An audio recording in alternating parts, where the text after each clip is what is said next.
கர்த்தருக்கு ஸ்தோத்திரம். இந்த யூடியூப் நிகழ்ச்சிக்கு கிறிஸ்துவின் நாமத்தினாலே உங்கள் அனைவரையும் வரவேற்கிறேன்.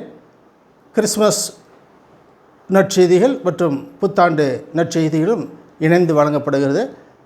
சில ஆண்டுகளாக, அதாவது 4 ஆண்டுகளாக இதை சூழ்நிலை காரணமாக எடுக்க முடியவில்லை. கர்த்தருக்கு சித்தமானால் வருகின்ற நாட்களிலே அதை சரியாக எடுக்க உதவி செய்வாராக. சகோதர சகோதரிகளே, இதை பார்க்கிறவர்கள் நீங்கள் ஜெபத்திலே என்னை தாங்கும்படியாக அன்போடு கூட கேட்டுக்கொள்கிறேன். இயேசு கிறிஸ்துடைய பிறப்பு என்றால், அதாவது நிறைய காரியங்களை சொல்லலாம். இயேசு கிறிஸ்துடைய வந்த நோக்கம் என்ன என்று பார்க்கும்போது சில காரியங்களை நான் முதலாவது சில வசனத்தை வாசிக்கிறேன். ஏசாயாவின் புத்தகம் 9வது அதிகாரம் 6வது வசனத்திலிருந்து வாசிக்க கேட்போம். நமக்கு ஒரு பாலகன் பிறந்தார், நமக்கு ஒரு குமாரன் கொடுக்கப்பட்டார், கர்த்தத்துவம் அவர் தோளின் மேல் இருக்கும். அவர் நாமம் அதிசயமானவர், ஆலோசனை கர்த்தா, வல்லமுள்ள தேவன், நித்திய பிதா, சமாதான பிரபு எனப்படும் என்று நாம் வாசிக்கிறோம். இங்கே கர்த்தராகிய இயேசு கிறிஸ்துடைய பிறப்பை பல நூற்றாண்டுகளுக்கு முன்பாக ஏசாயா என்ற தீர்க்கதரிசி வெளிப்படுத்துகிற வேளையில் இந்த செய்தியானது, அதாவது கிறிஸ்து பிறக்கின்ற அந்த நற்செய்தி கிமுலே தீர்க்கதரிசி வெளிப்படுத்துகிறார். ஆனால் அதே வேளையில் இவருடைய பிறப்பை நாம் பார்க்கும்போது ஏசாயாவுடைய அதே 17வது அதிகாரத்தை திருப்பிக் கொள்ளுங்கள். ஏசாயா 7:14, ஏசாயா 7:14 வாசிக்கிறேன். ஆதலால் ஆண்டவர்தாமே உங்களுக்கு ஒரு அடையாளத்தை கொடுப்பார். இதோ ஒரு கன்னிகை கர்ப்பவதியாகி ஒரு குமாரனை பெறுவாள், அவருக்கு இம்மானுவேல் என்று பெயரிடுவாள் என்று நாம் வாசிக்கிறோம். இதே ஏசாயா தீர்க்கதரிசி தான் இதை வெளிப்படுத்துகின்ற விதத்திலே நாம் பார்க்கும்போது அவருடைய பிறப்பு அனாதை திட்டமாக காணப்படுகிறது. இது ஒரு அனாதை திட்டம். கிறிஸ்துடைய பிறப்பு என்பது ஒரு தற்செயலானது அல்ல. ஆக இந்த கர்த்தராகிய இயேசு கிறிஸ்துவானவரை நாம் என்ன முறையிலே நாம் கடைப்பிடிக்கிறோம் அவருடைய வார்த்தைகளை, விசுவாசிகளே, சகோதர சகோதரிகளே, இதை கேட்கின்ற இயேசு கிறிஸ்துவை அறியாமல் இருக்கிறவர்களே, இந்த செய்தி தான் உங்களுக்கும் எங்களுக்கு மாத்திரமல்ல, இந்த வார்த்தையை கேட்டுக்கொண்டிருக்கிற ஒவ்வொருவருக்கும் இந்த செய்தி உங்களை தேடி வருகிறது. உங்கள் இல்லங்கள் தோறும் நீங்கள் எங்கே இருந்தாலும் தேடி வருகிறது இந்த வார்த்தை. ஆக அப்படி இருக்கிற வேலையினாலே இந்த இயேசு கிறிஸ்துடைய பிறப்பை அறிந்து கொள்ள வேண்டும். கிறிஸ்மஸ் புத்தாண்டு நாம் கொண்டாடுகிறோம். அது கொண்டாடுடைய நோக்கம் என்ன, அவருடைய பொருள் என்ன என்பதை சிலவற்றை நான் விளக்குகிறேன். அதற்கு ஆதாரமாக இயேசு கிறிஸ்துடைய பிறப்பை குறித்து லூக்கா 2வது அதிகாரம் 7வது வசனத்தை திருப்பிக் கொள்ளுங்கள். லூக்கா எழுதின சுவிசேஷம்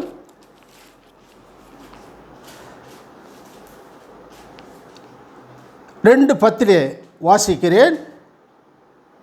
தேவ தூதன் அவர்களை நோக்கி, பயப்படாதிருங்கள், இதோ எல்லா ஜனத்துக்கும் மிகுந்த சந்தோஷத்தை உண்டாக்கும் நற்செய்தியை உங்களுக்கு அறிவிக்கிறேன். கவனமாய் கேளுங்கள். இன்று கர்த்தராகிய கிறிஸ்து என்னும் இரட்சகர் உங்களுக்கு தாவீதின் ஊரிலே பிறந்திருக்கிறார். நற்செய்தி, உலகத்திலேயே ஒரு நற்செய்தி. ஆக பிள்ளையை துணிகளில் சுற்றி முன்னிலை கடத்திருக்க காண்பீர்கள், இதுவே உங்களுக்கு அடையாளம் என்று சொல்லப்பட்டிருக்கிறது. இந்த வார்த்தை தேவனிடத்திலே தேவ தூதன் பெற்று தேவனிடத்திலிருந்து கொண்டு வந்த வார்த்தை கிறிஸ்து என்று. அப்படி இருக்கிற வேளையில் கிறிஸ்து ஒரு மதம் அல்ல, ஒரு சத்திய மார்க்கம். அநேக கிறிஸ்துவர்களுக்கு இதனுடைய பொருள் இன்னும் விளங்கவில்லை. மத லிஸ்டில் கவர்மெண்ட் சேர்த்திருந்தாலும் நாம் மதத்தை தழுவினவர்கள் அல்ல. ஒவ்வொரு கிறிஸ்துவனை ஏற்றுக்கொண்ட பிள்ளைகளுக்கும் இந்த உணர்வு இருக்க வேண்டும். அடுத்தபடியாக அதே லூக்கா 2:7 வாசிக்கிறோம். அவள் முதற்பேரான குமாரனை பெற்று சத்திரத்திலே அவளுக்கு இடம் இல்லாது இருந்தபடினால் பிள்ளையை துணிகளில் சுற்றி முன்னணியிலே கிடத்தினாள். அப்பொழுது அந்த நாட்டிலே மேய்ப்பர்கள் வயல்வெளியில் தங்கி ராத்திரியிலே மந்தையை காத்து கொண்டு இருந்தார்கள் என்று வாசிக்கிறோம். அவ்வேளையிலே கர்த்தருடைய தூதன் வந்து நின்றான். கர்த்தருடைய மகிமை அவர்களை சுற்றிலும் பிரகாசித்தது. அவர்கள் மிகவும் பயந்தார்கள் என்று நாம் பார்க்கிறோம். இந்த செய்தியை மேய்ப்பனுக்கு தேவ தூதன் வந்து அறிவிக்கிறார். இப்போ மேய்ப்பர்கள் இதை காட்சியை காணும்படியாக வருகிறார்கள். இன்று கர்த்தராகிய இயேசு கிறிஸ்துவின் இரட்சகர் உங்களுக்கு தாவீதின் ஊரில் பிறந்திருக்கிறார் என்று மேய்ப்பருக்கு அறிவித்த வேளையிலே பிள்ளையை துணிகளை சுற்றி முன்னணியிலே கிடைத்திருக்க காண்பீர்கள், இதுவே உங்களுக்கு அடையாளம் என்று வாசிக்கிறோம். அடையாளம். அப்போ இந்த மேய்ப்பர்கள் இந்த வார்த்தையை கேட்டு என்ன செஞ்சாங்க, போகிறாங்க. அதற்கு முன்பாக தேவ தூதர் அந்த சனமே பரமசேனையின் திரள் தூதரனை தோண்டி உன்னதத்தில் இருக்கிற தேவனுக்கு மகிமையும் பூமியிலே சமாதானமும் மனுஷர் மேல் பிரியமும் உண்டாவதாக என்று சொல்லி தேவனை துதித்தார்கள் என்று பார்க்குறோம். பரமசேனையும் பரமண்டலத்தில் இருக்கிற பரமசேனையும் கர்த்தருடைய தூதர்கள் யாவரும் இயேசு கிறிஸ்துவை துதிக்க வந்து விட்டார்கள். அப்படி என்றால் இவர் யார்? பரமசேனையும் பரலோகத்திலிருந்து வந்து கர்த்தரை துதிக்கிறார்கள் இயேசு கிறிஸ்து பிறந்தபோது. அவர் கர்த்தராகி இயேசு கிறிஸ்துவானவர் ஒரு நம்மை போல் ஒரு மனுஷராக மாம்சத்தில் வந்திருந்தாலும் அவர் ஆண் உறவில் கற்பந்தரிக்கப்படாதவர்.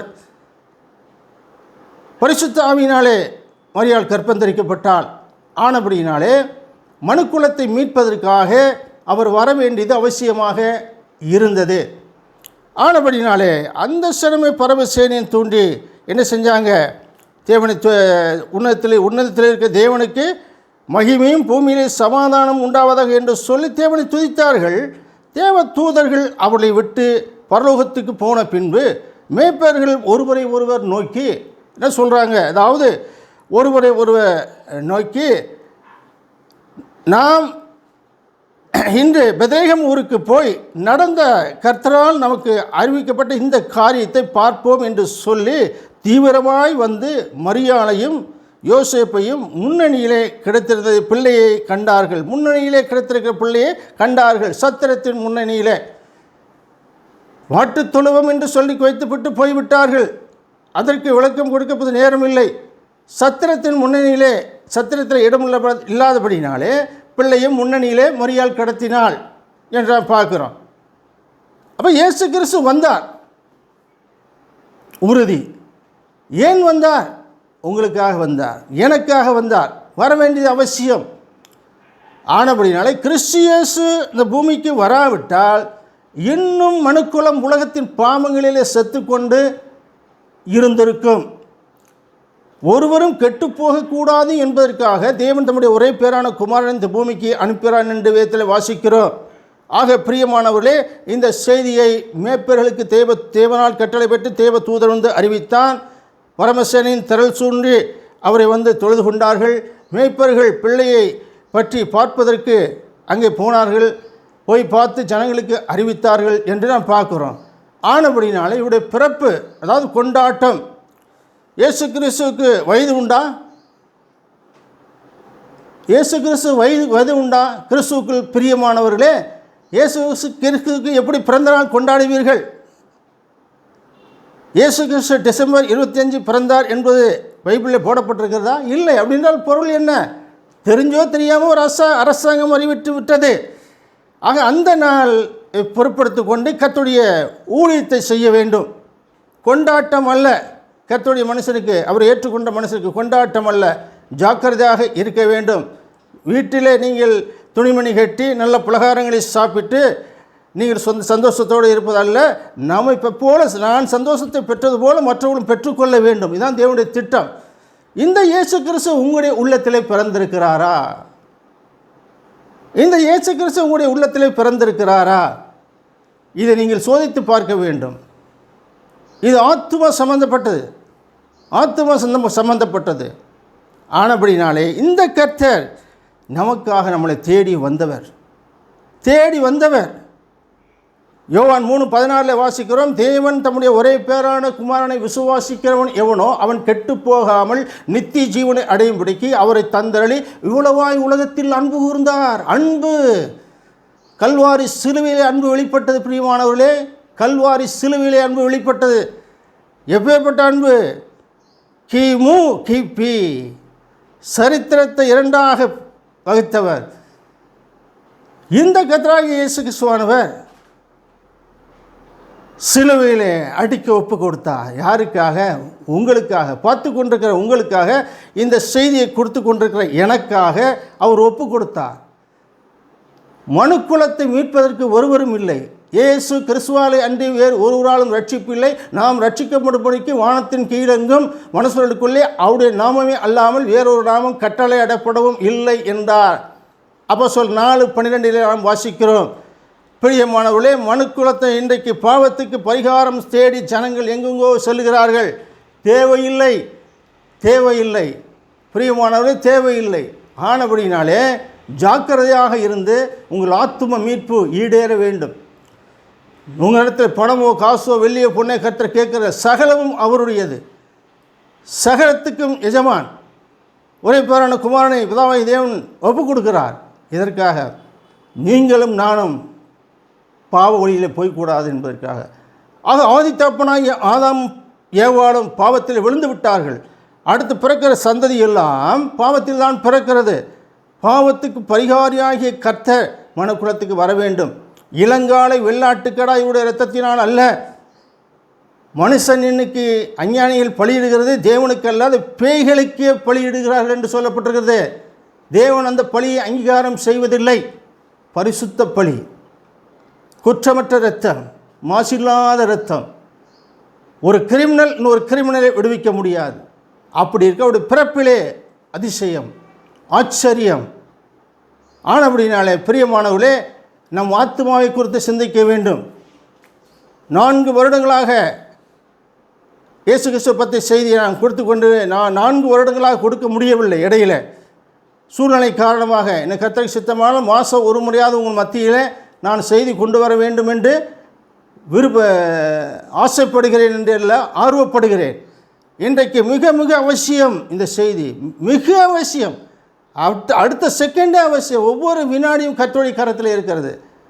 ஆனபடினாலே பிரியமானவர்களே, அவருடைய பிறப்பு, இயேசு கிறிஸ்து பிறந்தபோது என்ன நடந்தது? மத்தேயு 4வது அதிகாரத்தை திருப்பிக் கொள்வோம். மத்தேயு எழுதின சுவிசேஷம் 4வது அதிகாரத்திலே மத்தேயு 4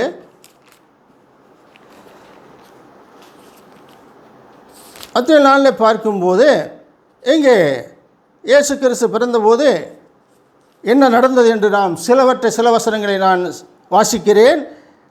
அதாவது இங்கே 1:25 மத்தேயு 1:25 அவள் தன் முதற் பேரான குமாரனை பெருமளவும் அவளை அறியாதிருந்து அவளுக்கு இயேசு என்று பெயரிட்டான் என்று பார்க்குறோம். அப்போ இந்த இயேசு கிறிஸ்து பிறந்தபோது ஏரோது ராஜாவின் நாட்களில் யூதாவில் உள்ள பெத்லகேமிலே இயேசு பிறந்த பொழுது கிழக்கில் இருந்த சாஸ்திரிகள் எருசலேமுக்கு வந்து, யூதருக்கு ராஜாவாக பிறந்திருக்கிறவர் எங்கே? கிழக்கில் அவருடைய நட்சத்திரத்தை கண்டு அவரை பணிந்து கொள்ள வந்தோம் என்று சொல்லுகிறார்கள். ஏன் இந்த காரியம் நடக்கிறது? ஏரோது ராஜா அதை கேட்ட பொழுது அவனும் அவனுடைய கூட எருசலேம் நகரத்தார் அனைவரும் கலங்கினார்கள். கலக்கம். இவர் உலக பிரகாரமான ராஜா என்று நினைத்து கொண்டான். இவர் பரலோகத்தில் இருந்து வருகிறவர், ஜனங்களை மீட்கும் பொருளாக. ஆக எருசலேம் நகரத்தாருக்கே திடுக்கதான் நடுக்கம் பிடித்தது, திகில் பிடித்தது. ஏரோது ராஜா இங்கே பதவியில் இருக்கிறார். அப்படி இருக்கிற வேளையில் இந்த வார்த்தையை கேட்ப கிறிஸ்துவானவர் எங்கே பிறப்பார் என்று அவரிடத்தில் விசாரித்தான். சாஸ்திரியிடத்தில். இந்த சாஸ்திரிகள் கிறிஸ்துவரை உடையவர்கள் அல்ல, அந்நிய சாஸ்திரிகள் தான். அடுத்தபடியாக அதற்கு அவர்கள் யூதாவில் உள்ள பெத்லகேமிலே பிறப்பார். அது என்னவென்றால், யூதாவில் உள்ள பெத்லகேமே யூதாவின் பிறப்புகளின் சிறியதான அல்ல, என் சனமாகி இஸ்ரவேலை ஆளும்படி பிறகு உன்னிடத்திலிருந்து புறப்படுவார் என்று தீர்க்கதரிசனால் எழுதப்பட்டிருக்கிறது என்றார்கள். அப்போ இயேசு கிறிஸ்துவின் பிறப்பை குறித்து சாஸ்திரிகள் வந்தார்கள். இதை ஏரோது ராஜா கேள்விப்பட்டான். அவனுக்கு பயம், பதவி போய்விடக்கூடாது, என்னை தள்ளிவிட்டு அவர் ஆட்சியில் உட்கார்ந்து விட்டால் என்ன செய்ய? இன்றைக்கும் சரி, மனுஷர்களை சிந்திப்பதும் சரி, இந்த உலகத்தை ஆளுவதற்காக அவர் வரவில்லை. உலகத்தை ஆளுவதற்காக வரவில்லை. பிரியமானவர்களே, கேட்டுக்கொண்டிருக்க அருமையானவர்களே, நீங்கள் கர்த்தருடைய பிள்ளைகளாக இருக்கலாம், இல்லை கர்த்தராகிய இயேசு கிறிஸ்துவை ஏற்றுக்கொள்ளாத பிள்ளைகளாக இருக்கலாம். இந்த தேவனை அல்லாமல் வேறொரு இரட்சகர் இல்லை என்பது ஆணித்தனமாக வேதம் சொல்லுகிறது. ஒரே தேவன், ஒரே கர்த்தர். நானே கர்த்தர், என்னை அல்லாமல் வேறொரு இரட்சகர் இல்லை.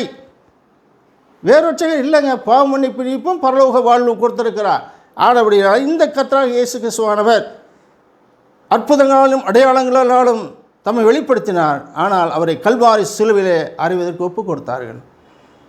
வேத வாக்கியின்படி நம்முடைய பாவங்களுக்காக மரித்து அடக்கம் பண்ணப்பட்ட அவர் வேத வாக்கியின்படி 3ஆம் நாள் உயிர்த்தெழுந்தார். உயிர்த்தெழுந்த கர்த்தராகிய இயேசு கிறிஸ்துவானவர் இருந்தவரும் இருக்கிறவரும் இனி வரப்போகிற கர்த்தராக இருக்கிறபடினாலே உங்கள் ஆத்மாவிலே கவனமாக இருங்கள். பெரும் கூட்டத்தை நம்பி போய்விடாதீர்கள். ஜாக்கிரதையாயிருங்கள். ஆத்தும அறிவு இல்லாமல் இருப்பது நல்லது அல்ல. உங்கள்கிட்ட என்ன சம்பாத்தியம் இருக்குன்னு கர்த்தர் கேட்கல, என்ன எத்தனை வீடுகள் இருக்குன்னு கேட்கல, பணம் பொருள் கேட்கல. இந்த கர்த்தர் கேட்பதெல்லாம் உங்கள் இருதயத்தை தான். அந்த இருதயத்தை தான் நான் கொடுத்திருக்கிறேன், என் குடும்பத்தார் கொடுத்திருக்கிறோம். ஆக இந்த கர்த்தராகிய இயேசு கிறிஸ்துவுடைய இந்த வார்த்தை உங்கள் இல்லம் தேடி வருகிறது என்றால் இதை பார்த்து கொண்டிருக்கிற நீங்கள் காலத்தை பிரயோஜனப்படுத்திக் கொள்ளுங்க. நீ காலம் செல்லாது. கடைசி காலத்தில் வந்துவிட்டோம். இவருடைய பிறப்பு எப்படிப்பட்டதாக இருக்கிறது? குற்றமில்லாத மாசற்ற ஆட்டுக்குட்டி, இளங்காலை வெள்ளாட்டுக்கடையுடைய இரத்த மனுஷனுடைய பாவங்களை நிவர்த்தி செய்ய மாட்டாதே என்று பக்தன் எழுதுகிறான். ஆக பிரியமானவர்களே, இயேசு கிறிஸ்து பண்டிகை கொண்டாடுற நீங்கள் பண்டிகை கொண்டாடுவதால் பரலோகத்துக்கு வர முடியாது. அப்படி கொண்டாடி கொண்டு இருக்க நீங்கள் உங்கள் உள்ளத்திலே இந்த கிறிஸ்து இயேசு இன்னைக்கு பிறக்கிறாரா நீ ஒப்பு கொடுக்க வேண்டும். கர்த்தரே தேவன் என்று இதுவரை அறியாதிருந்தேன். இயேசு கிறிஸ்து எனது பாவத்துக்காக மரித்தீரையா. ஜென்ம கர்மவினை பாவங்களை சுமந்தித்து கல்வாரி சிலுவையில் மரித்து அடக்கம் பண்ணப்பட்டு 3ஆம் நாள் வேத வாக்கியின்படி உயிர்த்தெழுந்தார் அல்லவா. உலகத்திலே இன்றும் ஒரு கல்லறை திறந்திருக்குது என்றால் கர்த்தராகிய இயேசு கிறிஸ்துவுடைய கல்லறை மாத்திரமே. இதை மனதில் வைத்துக் கொள்ளுங்கள். எந்த ஒரு அரசாங்கமும் இதை மறுக்க முடியாது. ஆணித்தனமான உண்மை ரெக்கார்டில் இருக்கிறது. உயிர்த்தெழுதல் எந்த ஒரு மனுஷனுக்கு இருக்கிறது. அநேகர் சமாதியானார்கள். இயேசுக்கு சொன்னபடி உயிர்த்தெழுந்தார், சொன்னபடி உயிர்த்தெழுந்தார். இந்த உயிர்த்தெழுடைய நிச்சயத்தை நீங்கள் கவனத்தில் கொள்ள வேண்டும். ஆனபடினாலே பிரியமானவர்களே, இந்த செய்தி உங்களை வீடு தேடி வருகிறது. ஏற்றுக்கொள்ளுங்கள், சிந்தியுங்கள். அடுத்தபடியாக புத்தாண்டு 2026க்கான புத்தாண்டு செய்தியில் சில வசனங்களை நான் வாசிக்கிறேன். சங்கீதம் 65க்கு திருப்பிக் கொள்ளுங்கள். சங்கீதம் 65. சங்கீதம் 65 போடப்பட்டிருக்கிறது. அதாவது சங்கீதம் 65:11 வாசிக்கிறேன். இப்படியாக சொல்லுகிறது, வருஷத்தை உம்முடைய நன்மையினால் முடிசூட்டுகிறீர், உமது பாதைகள் நெய்யாய் பொழிகிறது. ஒரு செழிப்பை காட்டக்கூடிய வசனம் இது. வருஷத்தை கர்த்தருடைய நன்மையினால் முடிசூட்டுகிறார். வானத்தின் பூமியில் சகல அதிகாரம் படைத்த இந்த தேவனாகிய கர்த்தர் நம்மை பாவியாகி நம்மை நேசிக்கிறாருங்க. என்னை நேசித்த கர்த்தர், என் குடும்பத்தை நேசித்து அழைத்த கர்த்தர் உங்களை நேசிக்கிறார். கேட்டுக்கொண்டிருக்கிற அருமையான பரிசுத்தவான்களே, ஏற்றுக்கொள்ளாத அநேக சகோதர சகோதரிகளே, கவனமாய் கேளுங்கள். இந்த கர்த்தர் உங்கள் உள்ளத்திலே பிறந்திருக்கிறாரா? எந்த வழியே போகப் போகிறீர்கள்? எந்த வழியே போகப் போகிறீர்கள்? மரணத்தின் வழி 2ஆம் பங்கு அக்கினி கடல், முதல் பங்கு உயிர்த்தெழுதல். 1ஆம் உயிர்த்தெழுதுக்கு பங்கு உள்ளவர்கள் பாக்கியவான்கள். ஆக இந்த கிறிஸ்துமஸையும் சரி, 2026 இந்த புத்தாண்டையும் சரி, இந்த புத்தாண்டிலே ஒரு புதிய முடிவை எடுங்கள். கர்த்தருக்கு சித்தமானார். வருஷத்தை நன்மையால் முடிசூட்டுகிற தேவன், செழிப்பை கொடுக்கிற தேவன், பூமியிலே சமாதானத்துக்கு சொந்தக்காரர். இதை மனதில் வைத்துக் கொள்ளுங்கள். தானியேலுக்கு எழுதின நிருபம், தானியேல் எழுதின நிருபம் 2:21 நான் வாசிக்கிறேன். 2:21 எடுத்தவர்கள் வாசிக்கலாம்.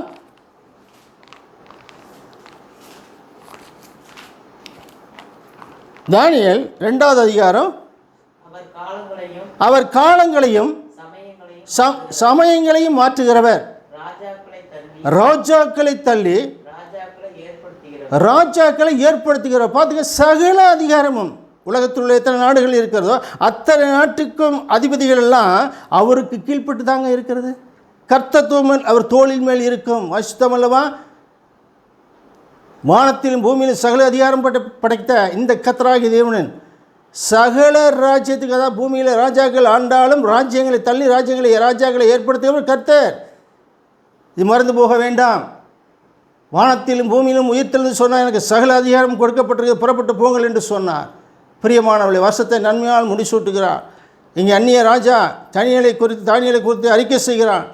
இவருடைய தேவனே அல்லாமல் வேறு தேவன் இல்லை என்று அறிக்கை செய்கிறான்.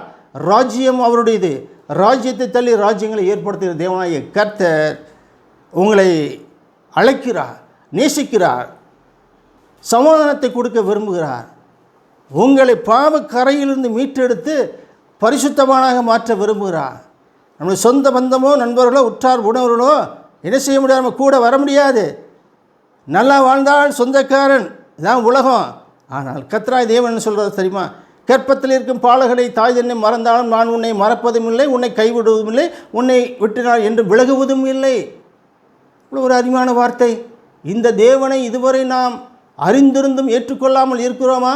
இன்றே ரட்சணை நாள், இன்றே அனுக்கிரக காலம். நாளை என்பதை இந்த காரியத்தில் சொல்லாதீர்கள்.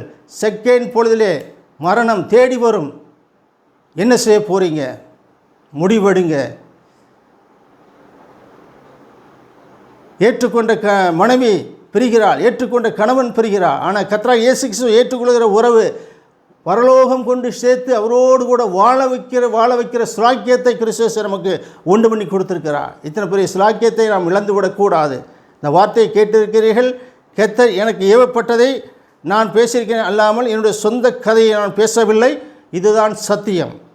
ஆனபடினாலே இந்த நிகழ்ச்சியை பார்க்கிறவர்கள் கவனமாய் பாருங்கள், மற்றவர்களுக்கு அறிமுகப்படுத்துங்கள். மற்றும் உங்களுக்கு ஜெப உதவிகளுக்கும் மற்றும் ஆலோசனைகளுக்கும் என்னை நீங்கள் கான்டாக்ட் பண்ணலாம். என்னுடைய நம்பரை நீங்கள் குறித்து கொள்ளுங்கள். 93 80 82 04 56. திரும்பமாக சொல்கிறேன், 93 80 82 04 56. என்னுடைய பேர் முருகேசன். ஜெப உதவிகளுக்கு இந்த நம்பரை கான்டாக்ட் பண்ணுங்கள், ஆலோசனைகளுக்கு கான்டாக்ட் பண்ணுங்கள். ஆனபடினால பிரியமானவர்களே, ஆத்தும மீட்பு அருமையானது. இதற்கு நிகரான செல்வம் இல்லை. நிலையான ஐஸ்வர்யத்துக்கு நீங்கள் சொந்தக்காரமாக வேண்டும். கிறிஸ்து என்று உங்கள் உள்ளத்தில் பிறக்க வேண்டும். இதுவே தேவனுடைய விருப்பம், இதுவே தேவனுடைய சித்தமாக இருக்கிறது. நீங்கள் இடம் கொடுத்தால் அவர் உள்ளத்தில் வாசம் செய்வார். சமாதான பிரபு, அவருடைய சமாதானத்தை அனுபவிப்பீர்கள். கர்த்தர் நிகழ்ச்சியை கர்த்தர் தொகுத்து வழங்குவதற்கு எனக்கு உதவி செய்வதற்காக கர்த்தருக்கு நன்றிகளை செலுத்துகிறேன். என்னுடைய கணத்துக்கு கர்த்தராகிய தேவனுடைய பிள்ளைகளாக இருக்கிறபடினாலே உங்களுக்கு இந்த காரியத்தை சொல்லுகிறேன். இதை எல்லோரும் அறிந்து கொள்ள வேண்டும். ஏற்றுக்கொண்ட பிள்ளைகள் ஒவ்வொருவரும் அறிவிக்க வேண்டும். அந்த டிசம்பர் 25 பயன்படுத்தி கொள்ளுங்கள். சுவிசேஷத்தை ஊழியத்தை நோக்கி போங்கள். கொண்டாட்டம் அல்ல, சுவிசேஷத்தை ஊழியத்தை நோக்கி போங்கள். 1 மணி நேரம் கர்த்தருடைய பிள்ளைகள் ஒரு கொடுங்க. சீவனை கொடுத்துருக்கிறாரு, உன்னதத்தில் உயர்த்திருக்கிறாரு. கர்த்தர் அந்த வார்த்தைகளை இடைப்பட்டதுக்காக கர்த்தருக்கு ஸ்தோத்திரம். உங்களை மேலும் மேலும் ஆசீர்வதிக்க நாங்கள் உங்களுக்காக தனிப்பட்ட முறையிலும் நாங்கள் ஜெபம் பண்ணுகிறோம். தேசத்துக்காக, மாநிலத்துக்காக ஜெபம் பண்ணும்போது இந்த நிகழ்ச்சியை பார்க்குற ஒவ்வொருவருக்காகவும் நாங்கள் ஜெபம் பண்ணுவோம். இதை நீங்கள் ஒருபோதும் மறந்துவிடக்கூடாது. கர்த்தர் இந்த காரியத்தை இன்னொரு இடத்துல பார்க்குறோம். அதாவது இருளில் இருந்த ஜனங்களுக்கு வெளிச்சம் உதித்தது. மரண இருளில் இருந்த ஜனங்களுக்கு வெளிச்சம் உதித்தது. உலகத்துக்கு ஒளியாக இருக்கிறேன் என்று சொல்லிக்க தேவனாகிய கர்த்தர் அவர் ஒளியாக இருக்கிறார். வரப்போகிறார். இன்னும் கொஞ்ச காலம் தாமதம் பண்ணார், வருவார். வருகிறேன் என்று சொன்னவர் உண்மை உள்ளவர். ஆனபடினாலே நிகழ்ச்சியை தொகுத்து வழங்க அடியனுக்கு கிருபை பாராட்டியிருப்பதற்காக கர்த்தருக்கு நன்றிகளை செலுத்தி இதோடு இந்த காரியத்தை நிறைவு செய்கிறேன். இந்த செய்தியை நாம் செபித்து கூட்டத்தை நிறைவு செய்யலாம். எங்களை கிருபையா நேசிக்கின்ற நல்ல பிதாவே, இரக்கத்தில் ஐஸ்வர்ய தேவனே, இந்த வேலைக்காக ஸ்தோத்திரம் ஐயா. கிறிஸ்மஸ் 2025 கடைசியிலும் 2026 புது வருஷத்திலும் ஜனங்கள் புது வருஷத்தில் பிரவேசிக்கும் போதும் ஏற்றுக்கொண்ட பிள்ளைகளாக அவர்கள் பிரவேசிக்க வேண்டும். கிறிஸ்மஸ் நீர் வந்தது உண்மை, வந்தது சத்தியம், வந்தது நீதியின் அதிபதி வந்து எங்களை தேடி வந்து பாவியாக எங்களை தேடி வந்த ஜெபனாகிய கர்த்தர் இந்த நிகழ்ச்சியை பார்க்குற பிள்ளைகள் ஒவ்வொருவரோடும் கூட உமது கிருபை கர்த்தாவை சூழ்ந்து கொள்ள முடியாகவும் சமுத்திரம் ஒப்பு கொடுத்து செபிக்கிறோம்.